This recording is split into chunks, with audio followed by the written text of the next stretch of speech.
La bula dogmática cum ex apostolatus officio establece: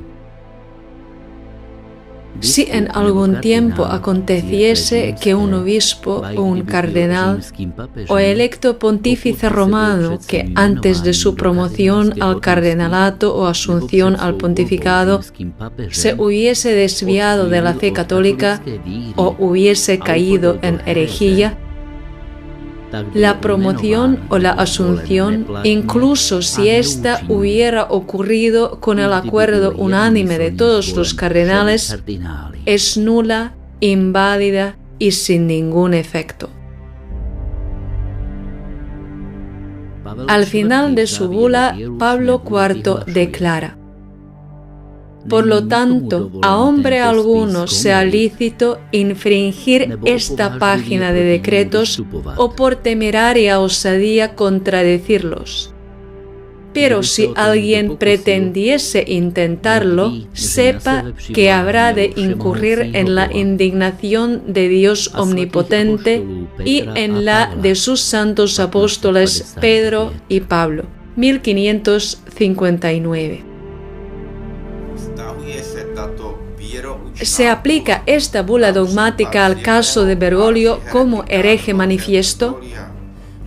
El hecho es que las herejías de Bergoglio alcanzaron su apogeo después de su entrega a Satanás en Canadá en 2022 y después del Sínodo de octubre. Bergoglio abusó flagrantemente del papado para introducir la llamada bendición de las uniones sodomitas. Esto es rebelión y el crimen más grave contra Dios creador y el orden de creación establecido por él. Con estos crímenes gravísimos contra el primer y sexto mandamiento del Decálogo, y también contra las enseñanzas del Evangelio de Cristo, Bergoglio se ha excomulgado de la Iglesia como archihereje. Ocupa ilegalmente el papado, utilizándolo en contra de su propósito. Cuando Bergoglio durante su papado cometió por primera vez la herejía pública de promover la sodomía, fue a su regreso de Río de Janeiro en 2013. La autoridad suprema de la Iglesia debe proteger la doctrina de la fe y la moral, es decir, debe llamar al pecado por su nombre y condenarlo como un obstáculo para la salvación. Al mismo tiempo, está obligada a señalar al Salvador que tomó sobre sí los pecados del mundo.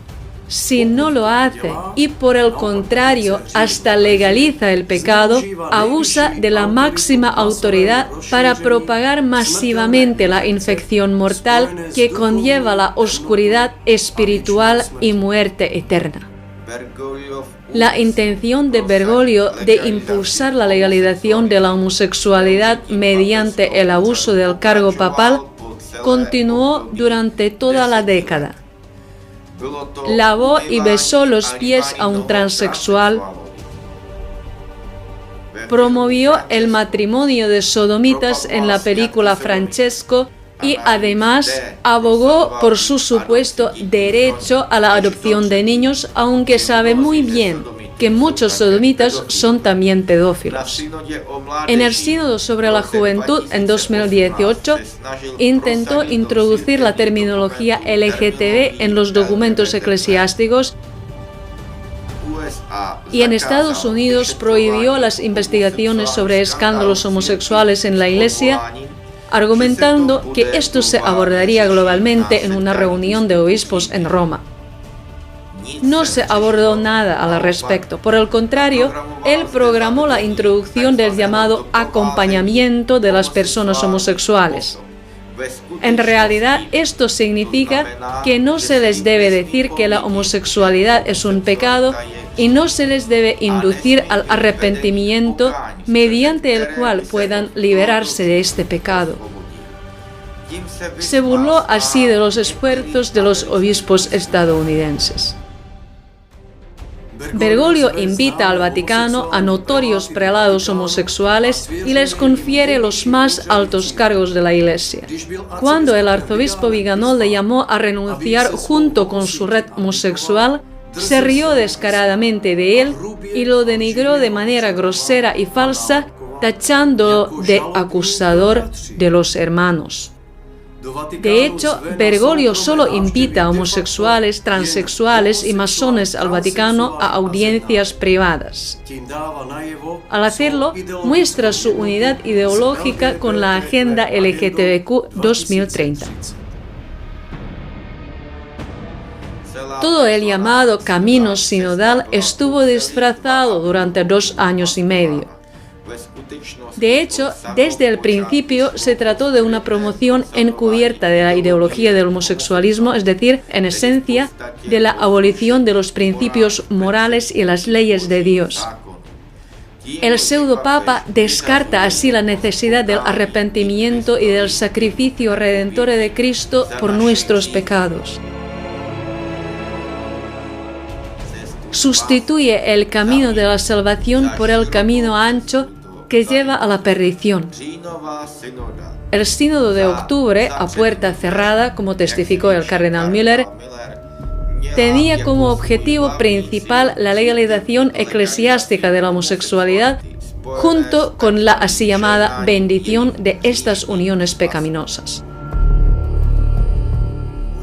Ya el año pasado, Bergoglio inició subrepticiamente la herejía práctica de la legalización de la sodomía aparejada con la llamada bendición de las parejas homosexuales y queer a través de las conferencias episcopales de Alemania y Bélgica. En enero de 2023, Bergoglio informó a los medios de comunicación mundiales que los obispos debían someterse a una conversión para acoger a las personas LGTBQ. Por tanto, resulta obvio que Bergoglio no cometió un error aislado, ni fue un simple error teológico o una mera herejía material.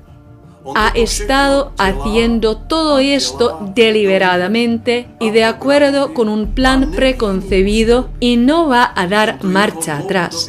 Esta intención suya a largo plazo demuestra que ya era hereje antes de la elección papal y que asumió el papado con la aspiración a destruir sistemáticamente las leyes de Dios y legalizar la sodomía. Hay hechos del pasado que prueban que Bergoglio, cuando todavía era obispo y cardenal de Buenos Aires, abusó de su autoridad eclesiástica para impulsar la legalización estatal de la sodomía. Así lo demuestra su correspondencia notoria con destacados políticos, así como sus esfuerzos activos para liberar de prisión a los delincuentes condenados por sodomía y pedofilia. A él se le aplica la declaración de la bula dogmática Cum ex apostolatus officio de Pablo IV, que dice que su elección al pontificado fue nula, inválida y sin ningún efecto. La situación con Bergoglio puede compararse a la con un criminal que cometió varios asesinatos, pero que no fue detenido en el acto e identificado. Cuando finalmente lo pillaron infraganti después de 10 años de sus fechorías, solo entonces fue posible llevar a cabo una investigación retrospectiva de sus crímenes. Se investigaron adicionalmente los delitos ocultos del pasado, hasta el primero, que demostró que ya en ese entonces era un criminal y merecía un castigo justo. Jorge Bergoglio es un caso similar. Solo ahora es posible sacar a luz retrospectivamente los hechos y basándose en ellos determinar la invalidez de sus ascensos o promociones en la Iglesia, teniendo en cuenta el hecho de que era un hereje. En cuanto a la invalidez de la aceptación del papado, el arzobispo Viganò lo expresa sucintamente. En la práctica, una serie ininterrumpida y coherente de actos de Bergoglio, claramente contrarios al propósito por el cual existe el papado, demuestra la determinación de utilizar la autoridad papal y el poder que de ella se deriva con fines subversivos. Esto socava la autoridad misma porque revela la mens rea de Bergoglio y su incompatibilidad con la función que desempeña. Bergoglio pretendía utilizar y utiliza todavía el papado para destruir a la Iglesia y hacer perecer a las almas. Podemos añadir que incluso la simple lógica demuestra que si alguien actúa continuamente desde su ascenso al cargo en contra de la finalidad del cargo, está claro que ha usurpado el cargo con la finalidad contraria. Bergoglio tenía la intención, incluso antes de la elección papal, de abusar del papado para destruir la Iglesia y, por lo tanto, la elección papal es nula, inválida y sin ningún efecto según la bula.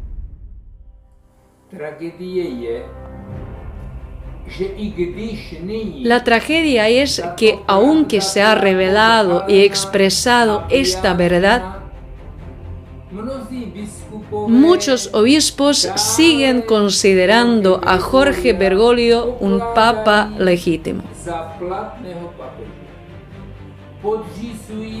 Se someten a él a pesar de que busca abiertamente la autodestrucción de la Iglesia y su transformación en una anti-iglesia de la nueva era. En esta situación, todo obispo está obligado, mientras aún hay tiempo, a separarse a sí mismo y a su diócesis de la falsa sumisión a Bergoglio y su secta.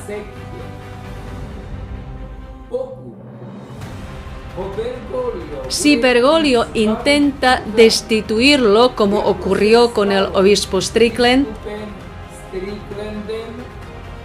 entonces no solo no puede, sino que no debe obedecer. Las órdenes de Bergoglio son nulas, inválidas y sin ningún efecto.